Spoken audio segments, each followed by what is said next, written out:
A página é a 39, tá? A página é a 39. O finalzinho do capítulo 2, vocês viram, né? Eu mandei um áudio relembrando todo o capítulo 2. Então, do começo ao fim do capítulo 2 está abordado no áudio que eu mandei, junto com as imagens também, que são ilustrativas, tá? Então, todo o capítulo 2, além da aula presencial que a gente teve, tem o áudio e aborda todo o capítulo 2, juntamente com as imagens que eu mandei no grupo também para auxiliar, tá? O capítulo 3 da nossa apostila de Cristologia, o tríplice ofício de Cristo. O tríplice ofício de Cristo. Quem sabia aqui que Cristo desempenha essa tríplice, munus tríplice, tá? Esse tríplice ofício aqui. Quem já tinha ouvido falar? Alguém? Não? Ninguém tinha ouvido falar? Então você tem essas categorizações, que são meios que a teologia desenvolve para facilitar o entendimento daquilo que é revelado na Escritura. Você não vai encontrar nenhum versículo bíblico dizendo, porque o tríplice ofício de Cristo. Não vai. Triplex munus, tá? Não vai haver um versículo deste. O que há é toda a fundamentação bíblica, e aí a partir daquilo que eu já passei para vocês, estive ministrando eclesiologia também, né? E cristologia agora. E aquilo que a gente viu, por exemplo, nas diferentes abordagens que a teologia faz. A teologia bíblica, que vai percorrendo todo o texto bíblico, contribuindo com seu entendimento a partir de ferramentas de interpretação. Então, principalmente exegese, tá certo? Em relação ao hebraico do Antigo e ao grego do Novo. Mas também contribuições de outras matérias ligadas à teologia, tá certo? Que vão arqueologia, geografia, tá certo?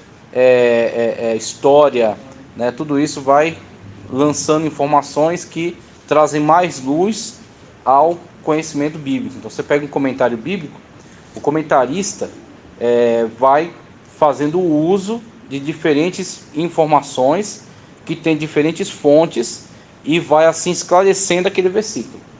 Isso aqui é um costume local, isso aqui é decorrente de um fato histórico, isso aqui é decorrente de uma situação geográfica, e assim ele vai corroborando o entendimento daquele versículo, caminhando versículo a versículo e indo ao longo de toda a Escritura, tá? Então isso é a teologia bíblica. E aí você tem, por exemplo, os comentários bíblicos são produzidos a partir de uma fundamentação de teologia bíblica. Pode ser tudo bem?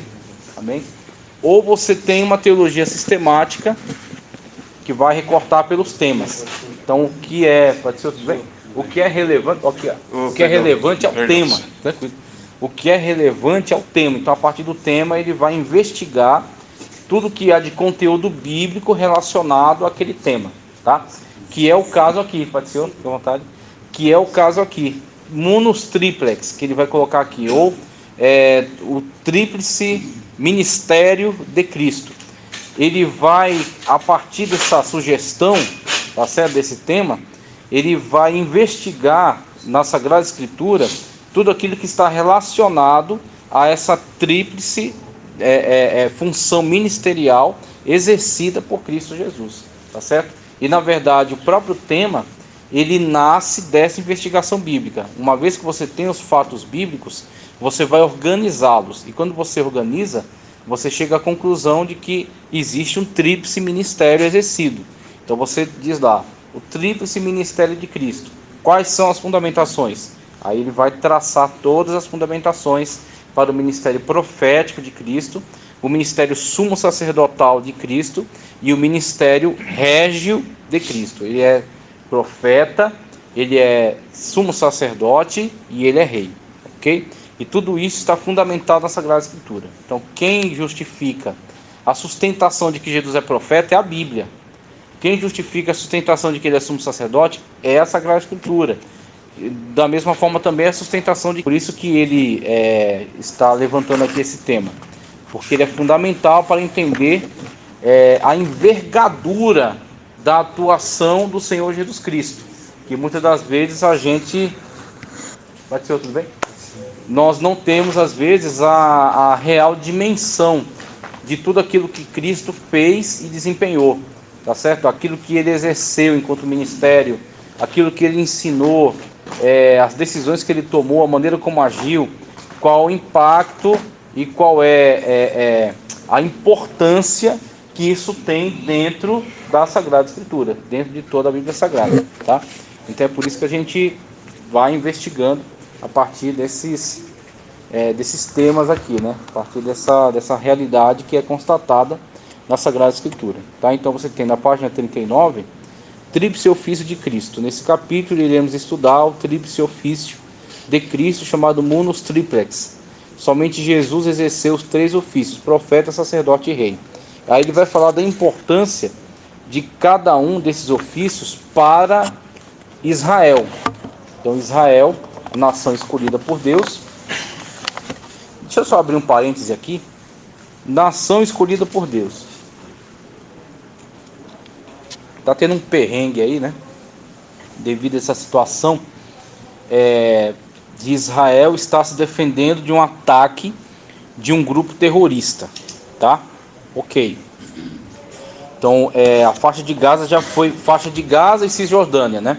Que são os territórios que ficaram aí sob administração desses povos árabes que são chamados palestinos, né? Deram o nome de palestinos a esses povos árabes aí. Então, Cisjordânia, que é um território maior, e a faixa de Gaza, que é um território menor, que fica no litoral do Mediterrâneo. Já foi administrado pelo Fatah, que é um grupo político de verdade, tá? Aí o Hamas foi tomando espaço, apoiado pelo Irã, e aí toda aquela questão, né, de ser ele um grupo terrorista, cujo pressuposto é a destruição de Israel. Então, como é que você vai negociar com um cara que fala, olha, a única coisa que eu aceito é que você morra. Se você morrer, tá ótimo para mim. Aí fala, tá bom, quais são as condições, né, para negociar? Não, eu só quero que você morra, só isso. Então, a negociação fica inviável. Então fala, olha, ou você vai sair fora daqui agora, né, se afastar de mim, ou eu vou te matar antes de mim, antes que você me mate. Então antes que você me mate, eu te mato. Então a coisa fica dessa forma, por quê? Porque é um grupo terrorista cujo o propósito é esse. Não tem outro objetivo da sua existência, é a destruição do Estado de Israel. Então diante disso você tem todo esse entreveiro aí, toda essa guerra que está se estendendo, e a guerra sempre é destrutiva e a guerra sempre é feia. Por que eu estou levantando tudo isso? Porque eu vou começar a discutir aqui Israel, o povo escolhido, e aquilo que há de representatividade nesse tríplice ofício dentro de Israel, que é um referencial para a igreja, tá? O que eu quero levantar com essa questão que eu trouxe aqui agora como parênteses? Então abri um parênteses aqui na minha aula. Quando eu digo Israel, o povo escolhido, você tem que entender que eu estou falando do Israel bíblico, tá? E eu estou falando enquanto, vamos dizer assim, promessas e profecias que ainda se cumprirão para o Israel escatológico. Então existe uma perspectiva bíblica sobre uma promessa para Israel escatológico, sim. Um povo de Israel que se dobra a Cristo, porque não existe outra porta de salvação. Não existe outro meio salvífico. Não existe salvação. Não, mas ele é judeu. Não, mas ele é circunciso. Não, mas ele usa lá um talite. Ele toca um shofar. Meu irmão, esquece tudo isso aí. Tudo isso é obsoleto. A salvação é só através de Cristo. Então, quando falamos de Israel, o Israel de Deus, ou a nação de Israel, ou Israel eleito, eu estou falando ou do Israel bíblico, ou, se eu não estiver falando desse, eu estou me referindo ao Israel escatológico, dos israelitas que se dobraram a Cristo e o aceitaram como Salvador, tá certo? Que é o que nos interessa. O Estado de Israel que existe na atualidade não é, vamos colocar assim, aquele Estado de Israel é um povo acima dos demais, porque é a nação eleita de Deus. Aquele povo é um governo como qualquer outro governo. É um governo humano como qualquer outro. Se eu digo que Israel tem que se defender numa iniciativa militar, é porque eu digo que qualquer nação tem que se defender. Podia ser Guiné-Bissau, podia ser a França, podia ser Papua Nova Guiné. Está no mesmo patamar. Aquele Israel-Estado, ele está no mesmo patamar de Fiji, Guatemala. Não tem, tá certo? Ali você tem homens e mulheres, cidadãos, que muitos deles nem em Deus eles creem. Eles são judeus porque eles são judeus étnicos. Eles não estão ligados necessariamente ao judaísmo, que é uma religião. E é uma religião tornada obsoleta pela vinda de Cristo. Tudo aquilo que o judaísmo faz perdeu o sentido, perdeu a importância. O que importa é Cristo, tá? Então a gente tem essas camadas aí a desenvolver, né? Então você tem a situação de Israel como o Estado foi atacado, a condição que o seu inimigo coloca para você é: você vai deixar de existir. Então, diante dessa condição, a sua resposta é enérgica. Então, quando eu digo Israel tem que se defender, nesse sentido, de que qualquer nação tem que se defender. Agora, Israel, o povo eleito, calma aí, meu irmão. É um país como qualquer outro, aquele país lá. A Terra Santa. Irmão, não existe mais esse negócio de Terra Santa. Pode ser, tudo bem? Tudo bem, tranquilo. Jesus Cristo, quando a mulher o confrontou, aonde é o lugar que se adora? É no monte, é em Jerusalém.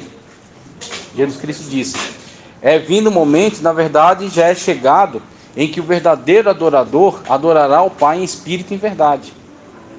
Então, parar com esse medievalismo de a Terra Santa. Meu irmão, não tem Terra Santa. Santo é aquele que se achega ao Senhor para servi-lo e adorá-lo em espírito e em verdade. Ali Deus habita. E onde Deus está, ali é santo. Tá? Então, a gente às vezes precisa se confrontar com essas questões. Por quê? Porque o pessoal faz uma mistura terrível de coisas. E lida com questões políticas como se fossem questões de cunho espiritual. E não são. São questões geopolíticas. Tá? Então a gente tem que separar as coisas. Eu estou falando de Israel aqui, eu estou falando de Israel bíblico, de Israel que estava debaixo de aliança com Deus, ainda não havia sido cortado, tá? Porque posteriormente será. Paulo disse que a árvore original foi cortada e foi inserida o jambuzeiro, que é a igreja. Então Israel perde essa condição. A igreja é a igreja protagonista agora. Pode ser, tudo bem? Fique à vontade.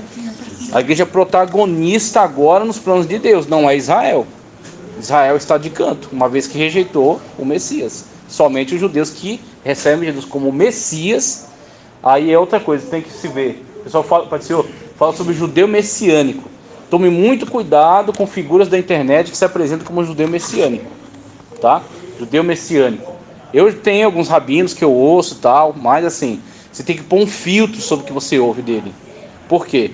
Qual é o único judeu que é relevante para que a gente escute? Aquele que recebeu Jesus não só como Messias, mas como Deus.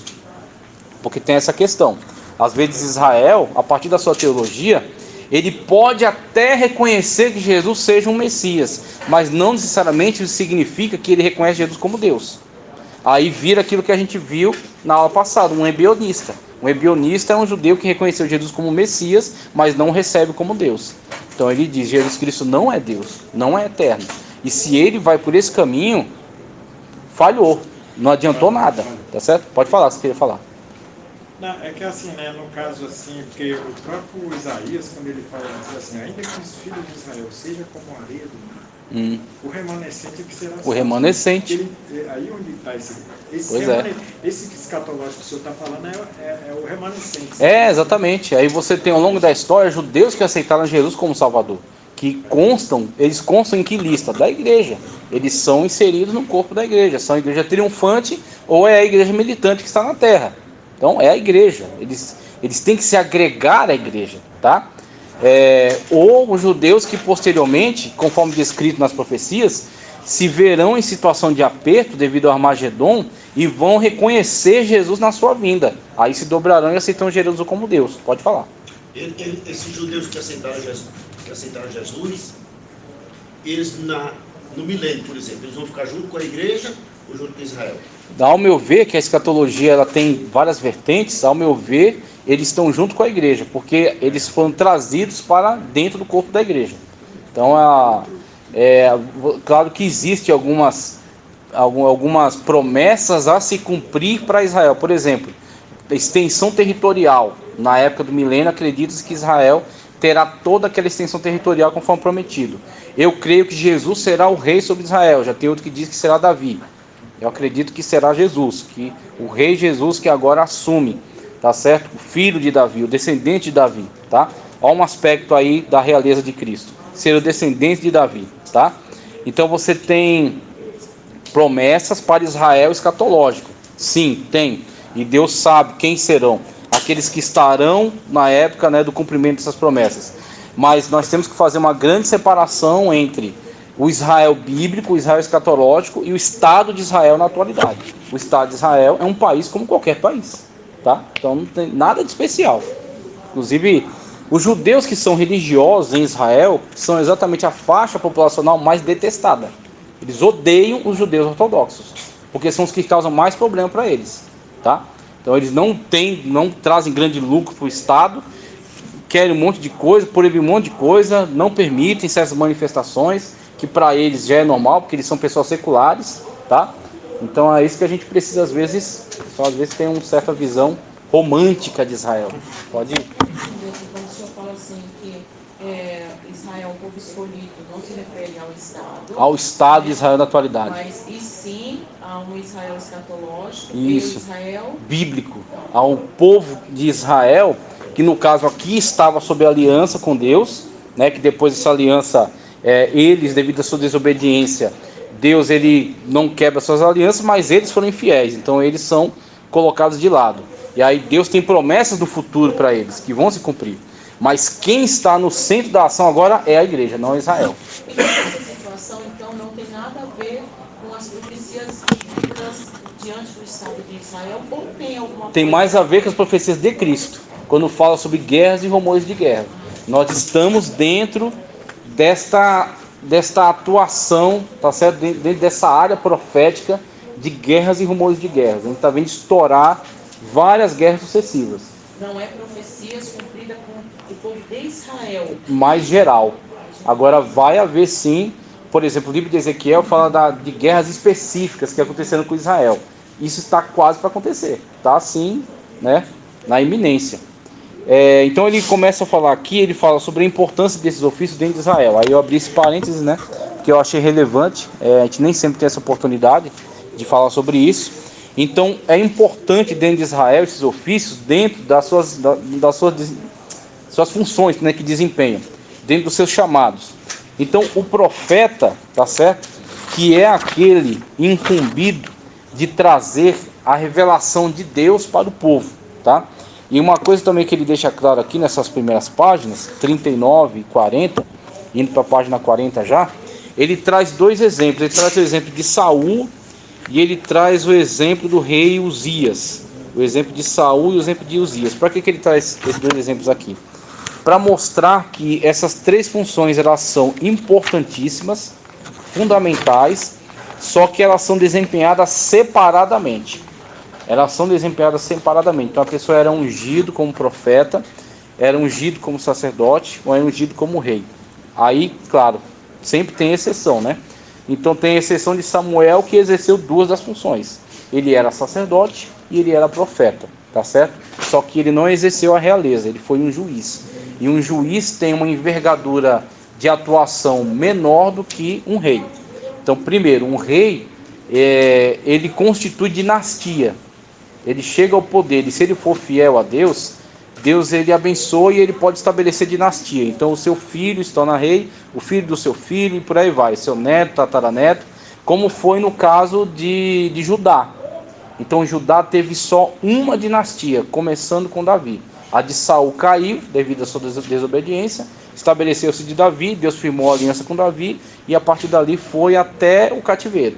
Até lá na época lá, Joaquim, aí ali caíram ali para a situação do cativeiro babilônico, né? Mas em Israel, que eram as 10 tribos do norte, as dinastias iam mudando frequentemente.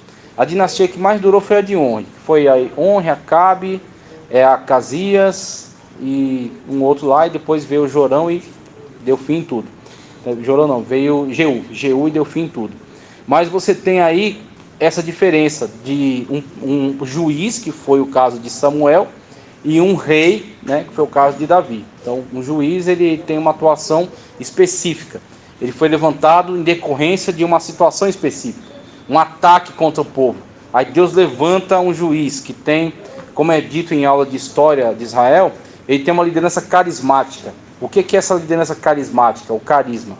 Ele, através desse poder de magnetismo, pela unção de Deus, tá certo? Por habilidades e talentos próprios também, ele atrai as pessoas para uma causa. Qual é a causa? Libertar o povo. Quer ver um exemplo? Gideão. Gideão foi ousado, Deus falou com ele pediu confirmação, Deus confirmou. Ele foi lá, quebrou o ídolo, né? O carro lá, a carroça, o ídolo, fez uma fogueira, pegou o boi do seu pai, sacrificou, fez um holocausto, e as pessoas ficaram chocadas com aquilo, e aí queriam matá-lo porque ele quebrou a imagem de Baal. E aí o pai de Gideão, de uma forma muito inteligente, falou: vocês querem defender Baal? Vocês querem defender o Deus Baal? Por que ele não se defendeu a si mesmo? Então veja a incoerência, a hipocrisia do que vocês estão querendo fazer, né? Atacar Gideão porque eles querem defender Baal. Por que Baal não defendeu a si mesmo? E aí, diante disso, eles, mesmo perplexos, eles atenderam a liderança de Gideão. Aí Deus fez com que Gideão tivesse estratégia e trouxesse libertação. Então isso é um juiz. Não se estabeleceu uma dinastia de Gideão indo adiante. Não, só foi para aquela situação. Foi para aquele momento, para aquela necessidade. Então, aí você tem um juiz, tá? O shofetim, conforme é dito no hebraico, né? O juiz, o que é diferente de um rei. Então, com o exemplo de Saul, e de Uzias, o que eles querem dizer? Que não é permitido que uma pessoa interfira, tá certo? No ministério de outra.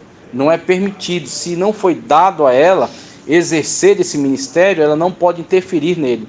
Ela não pode se meter com ele. Foi o caso de Saul, que estava para realizar uma grande batalha, uma campanha contra os filisteus. Primeiro em realizar um grande sacrifício. Samuel era esperado para realizar o sacrifício, porque ele é o sacerdote. Cabe a ele realizar aquele ato sacrificial. E o povo começou a se dispersar. Saul ficou desesperado. E aí ele vai lá, ele realiza o sacrifício, o holocausto. Só que ele não é a pessoa autorizada para tal, e sim Samuel. E assim, quando Samuel chega, vai trazer toda aquela exortação. E Saul, ele, diante daquela situação, ele acaba perdendo, na verdade, a confirmação do seu reino. Quando Samuel diz: o seu reino poderia ser confirmado agora, mas devido a você ter cometido tal erro, então agora Deus está rasgando, né, o reino de ti. Inclusive Saul, até desesperado, agarra na capa de Samuel e ela rasga. E ele usa isso, né, como um exemplo. Ó, Deus está rasgando de ti o seu reino. Então você tem aí este exemplo que fala da importância de cada cargo, tá certo? E da importância do respeito ao cargo, no sentido de não poder interferir, não poder se meter no cargo do outro, um interferir no cargo do outro. O profeta foi levantado por Deus para trazer uma mensagem de Deus ao povo. O sacerdote foi levantado por Deus para, através dos atos sacrificiais, apresentar o povo a Deus. O profeta traz a mensagem de Deus ao povo, tá certo? Assim diz o Senhor. E aí traz ali alguma profecia que foi dada por Deus. Deus dá uma visão, e aí a partir daquela visão ele tem um entendimento e orienta o povo. Então ele está trazendo Deus ao povo. E o sacerdote, através de todo aquele rito estabelecido no Levítico, né, no Monte Sinai, a aliança que Deus fez com o povo, realizando aqueles atos sacrificiais, ele está apresentando o povo diante de Deus, purificando o povo por meio do derramamento de sangue. Aí vai o derramamento de sangue dos animais, sacrifício pela culpa, sacrifício de perdão, sacrifício de paz, realiza aqueles atos sacrificiais e apresenta o povo a Deus, tá certo? E o rei, levantado também a partir de uma previsão divina, porque já havia uma previsão divina para o estabelecimento da monarquia. Isso está em Deuteronômio, não vou me lembrar aqui o capítulo, né, mas em Deuteronômio já era previsto, inclusive existem orientações para a realeza, de que não poderia ter muitos cavalos, né, que não poderia ter muita ostentação de riqueza, né, de luxo. Então havia uma orientação de que o rei deveria ter o livro do Deuteronômio sempre à cabeceira, ele deveria meditar sobre esse livro. Então você tem orientações prevendo já uma monarquia, estabelecimento de uma monarquia. O grande problema que teve no estabelecimento da monarquia em conformidade com Israel é a lógica que Israel estabeleceu para adentrar a monarquia. Foi uma lógica ofensiva a Deus. Eles foram terrivelmente ofensivos. Por quê? Deus chamou eles para serem uma nação de sacerdotes, uma nação referência para o mundo. É aquilo que a gente viu em missiologia. A missão para a igreja, ela é centrífuga. Ela começa em Jerusalém, Judéia, Samaria e confins da terra. Então é centrífugo. Começou ali e vai se expandindo cada vez mais. Vai indo adiante. A missão em Israel era centrípeta. Israel era o referencial e as nações deveriam olhar para Israel, pegar Israel como referência. Aí Israel, que quer agora entrar para o esquema da monarquia, foi alertado por Samuel sobre todos os encargos, né, e dificuldades. Eles dizem, não, nós queremos um rei conforme os povos. Nós queremos um rei conforme as nações. O que eles estão fazendo? Eles estão se nivelando, se igualando às nações. Eles, em vez de terem se conscientizado já de que eles são um povo referência para as nações, pelo contrário, eles se apaixonavam pelos seus deuses, eles adotavam suas práticas, eles faziam alianças que não era permitido com essas nações, devido aos seus costumes, às suas práticas, tá? E agora eles queriam um sistema de governo em semelhança a eles. Eles deveriam buscar no referencial bíblico. Nós queremos um rei conforme o coração de Deus. Nós queremos um rei que glorifique a Deus. Um rei conforme a lei de Deus. Não, eles estavam se pautando pelas nações. E aí onde Deus permite, né, a ascensão de Saul, Deus até proporciona a Saul todos os meios para ser um bom rei. Saul começa bem, só que depois a vaidade toma seu coração e aí ele passa a se preocupar muito mais com a aparência do que com a verdade do seu cargo. E aí chega um momento que Saul de fato será atormentado por demônios e terá um fim trágico, né, quando ele se suicida. Mas aí a gente vê, a realeza já estava prevista, tá certo?